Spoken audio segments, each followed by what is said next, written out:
Bonjour à tous. En conclusion de cette saison, on doit comprendre le choix qui se pose à nous encore aujourd'hui, avant que vers les années 2030, les carottes soient cuites. Ce choix d'aujourd'hui est le suivant. C'est la question que chacun doit se poser et en tirer ensuite les conséquences. Est-ce que je veux vivre libre dans mon pays et participer à une vraie et fraternelle humanité en embrassant mon humanité avec ses forces et ses faiblesses, en acceptant de sortir de ma zone de confort? Ou est-ce que je veux vivre comme une merde, soumise, socialement notée, tyrannisée de tous côtés, recroquevillée sur ma petite vie personnelle, accrochée au lambeau du bonheur, fut-il? Ne tombons pas dans le panneau, de toute façon, j'y peux rien, c'est comme ça, il faut faire avec. Non, c'est le biais d'impuissance acquise. Une excuse pour les lâches. Devant le Big Bang financier, politique et technologique à court terme, en vertu du fait que tout ce qui est technologiquement réalisable sera réalisé, un nouveau monde va se créer pour un être humain transformé. C'est une évolution à laquelle nous ne pourrons pas échapper. Au vu des dangers potentiels infinis que contiennent ces technologies, il n'est pas possible de les laisser aux mains de la finance apatride. Elle aura alors le moyen de notre asservissement éternel. Il est plus que jamais nécessaire, avant que la lame de fond nous plonge dans l'abîme, d'agir dès aujourd'hui dans plusieurs directions. La première, philosophique et morale, il y aura une vidéo là-dessus en suivant.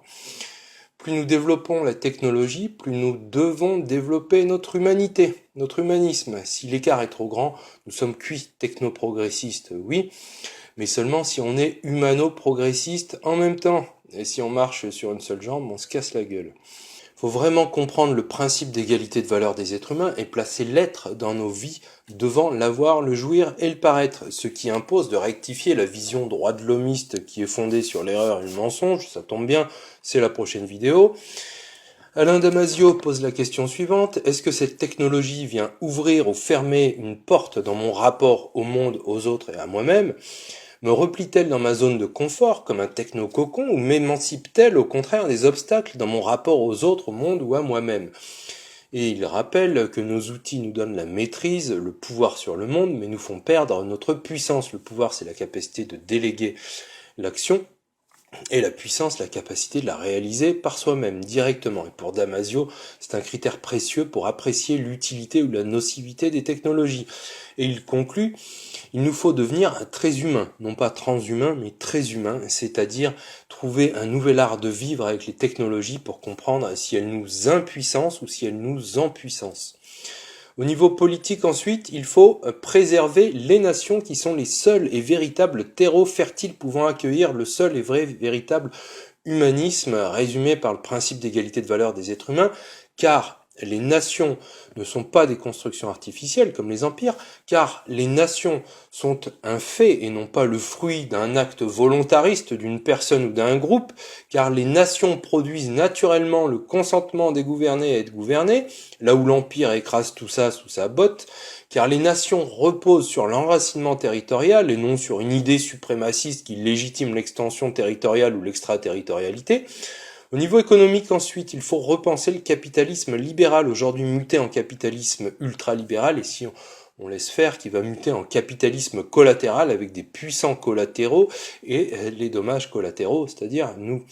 Ce capitalisme collatéral, c'est l'alliance du collectivisme et du corporatisme, c'est une synthèse entre capitalisme international, la thèse communiste, et capitalisme multinational, l'antithèse, pour nous faire entrer dans le capitalisme mondialiste, sorte de fascisme mondialisé. Ensuite, au niveau financier, il faut en finir avec le système d'argent-dette qui fait que chaque argent qui vient au monde n'est qu'une reconnaissance de dette. Il faut aller vers la monnaie libre. En l'état actuel, pour la majorité des gens, l'argent qui est le titre d'accès à la production ne s'obtient qu'en contrepartie de la participation à la production au sens large, avec la distribution, car il fallait pour produire de la sueur qui dégouline. Et dès lors, avec la montée en puissance des machines, il faut moins de temps pour fabriquer, moins de main-d'œuvre dans le processus, on va laisser des milliards d'êtres humains sur le carreau. Il faut aller vers un découplage, il n'y a pas d'autre solution, à la juste mesure de la participation à la production, du titre d'accès à la production. L'argent qui n'est pas la richesse est seulement une ressource. et il doit être distribué. Et pour cela, la seule solution, c'est de reconnaître le citoyen héritier du bien commun. Pour ce qui nous concerne, prenons de la hauteur et voyons la bassesse européiste. Le but de la racaille à cravate impérialiste, c'est de parachever l'union économique et monétaire de l'Europe, afin de faire basculer tous les pays de cette Europe dans le fédéralisme de fait, puisqu'en droit la voie est morte en 2005, ils veulent arriver par l'union bancaire et budgétaire, qui seule nous assénera-t-on encore et encore jusqu'à plus soif dans les médias. Je parle de leur volonté de mettre en place une dette commune, c'est la panacée pour ces crétins, qui seule permettra, selon ces ultra-libertarés, de résoudre les crises économiques, financières et budgétaires, et cette Europe fédérale sera la seule, nous dira-t-on, à pouvoir endiguer tous les méchants virus nationalistes qui vont circuler partout en Europe, comme nous le diront les médias féodés. Ils vont encore nous ressortir le vieux totem, il faut sauver l'Europe de l'apocalypse anti-humanitaire, anti-écologique, anti-je sais pas quoi. Voilà pour la rhétorique. La BCE rachètera à terme la plupart des dettes, elle en a déjà 40% aujourd'hui, on les aura mutualisées de fait, il faudra alors un super ministre européen et le processus fédéraliste sera lancé. Je rappelle simplement une chose, tout ça c'est de la fake news, de l'intox, de merdia désossé, c'est du pipeau au coin du bois, car ce sont de gros mythos, il est totalement impossible que cette construction européenne aboutisse de quelque façon que ce soit une union fédéralo impérialiste, même si la racaille le veut. Et oui, cette construction fédéraliste impérialiste de l'Europe, dite Union européenne, ce parasite ultralibéral, cette construction artificielle voulue par l'oncle Sam, ne pourra jamais gouverner l'Europe en l'état. Je précise bien en l'état. L'Union européenne, pourquoi ? Parce que l'Union européenne est une chimère juridique, elle comporte des aspects hybrides de fédéralisme et d'intergouvernementalisme, un grand bordel sans nom, enfin, si, ça porte un nom. L'Union européenne est également une chimère démocratique, elle n'est qu'un instrument de l'impérialisme de la finance apatride qui veut garder et augmenter le contrôle, et pour cette racaille, ça s'insère dans un plan plus vaste de réédition de 14 et 40 afin de constituer des monopoles mondiaux dans tous les domaines, y compris politiques, pour en finir au final avec les États. L'Union européenne, enfin, est une chimère économique. L'euro n'est pas une monnaie commune, mais une monnaie plurinationale homonymique avec un PEG, un taux de change fixe 1 pour 1. Donc une illusion de monnaie commune, ça en a le goût et l'odeur, mais ça n'en est pas. Et c'est la conséquence directe d'un fait têtu, il n'y a pas de peuple européen, mais des peuples en Europe. Et ça induit des effets techniques comme les soldes Target 2 compliqués. Oui, avec des fondations bancales, on corrige avec du bancal, et en plus ils adorent la complexité pour se cacher dedans.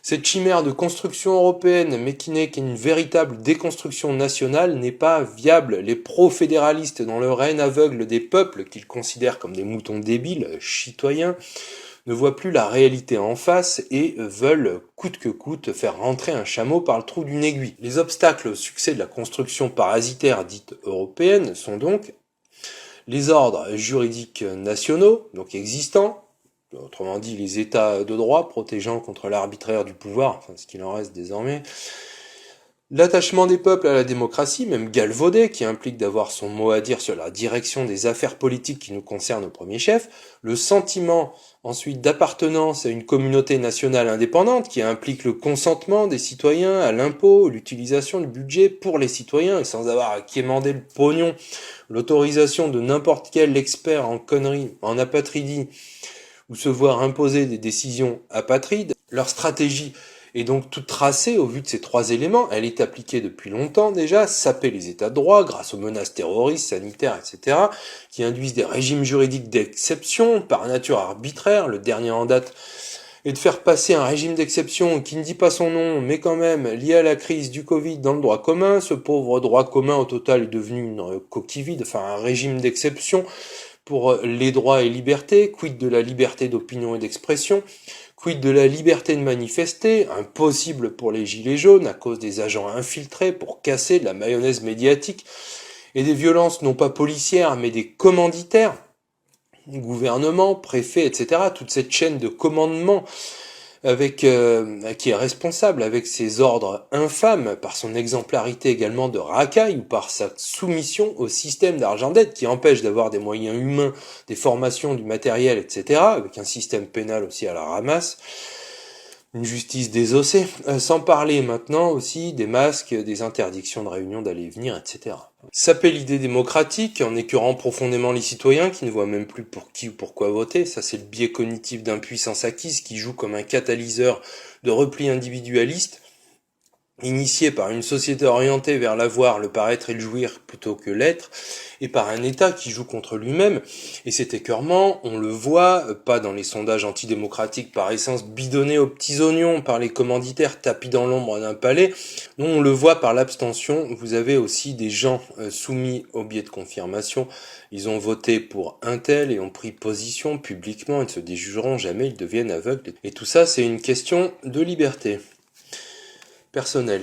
Et on sape en suivant l'idée démocratique et grâce aux médias et prochaines élections, démocratiques en apparence, avec, je n'en doute pas, le vote par correspondance réinstauré, qui pourrait propulser ou propulseront d'ailleurs au pouvoir des dictateurs de crise. Je précise que la vraie démocratie, c'est le pouvoir du peuple qui tient en laisse les gouvernants grâce à une chaîne composée de 13 maillons. Les gouvernants font tout le contraire en considérant les citoyens comme des chitoyens. Saper aussi le sentiment national en invoquant leur propre turpitude au niveau des guerres qu'ils ont provoquées en Libye, Syrie, Yémen, afin de promouvoir les mouvements migratoires, afin de mélanger les populations qui n'auront plus ce sentiment d'appartenance à la nation et seront donc vulnérables avec en prisme une société d'ultra-violence, d'insécurité, de haine, de division, en clivant autant que possible la population, en les opposant les uns aux autres sur tout sujet, origine, couleur, sexe, etc. Leur stratégie mondialiste de malade va nous conduire dans un engrenage qu'il sera impossible à stopper, du style boîte de Pandore. Dès lors, ils feront tout pour faire apparaître l'idée européenne comme la panacée et après le tumulte, je parle pas d'un petit virus qui tue les morts, et pouvoir la concrétiser seulement dans le cadre d'une Union européenne, d'une nouvelle Europe, qui sera une région de l'Empire. En 2008, on endettait les États pour sauver les banques. En 2020, on fait pareil, mais sous fonnée de Covid, en endettant les entreprises, en socialisant les salaires. Cette nouvelle Europe sera elle-même insérée dans un cadre juridique mondial, non pas international, mais intercontinental, tel que le souhaitait Winston Churchill au lancement du mouvement européen, dans l'immédiate après-guerre, le 7 mai 48 au congrès de La Haye. Ainsi, la nouvelle Europe fédéraliste, impérialiste et totalitaire ne pourra advenir que par l'écroulement de l'Union européenne puis des nations. Et ça risque de piquer. Fin de la saison 2, la saison 3, ça sera le temps des solutions. Enfin, le pluriel, c'est peut-être optimiste. À bientôt.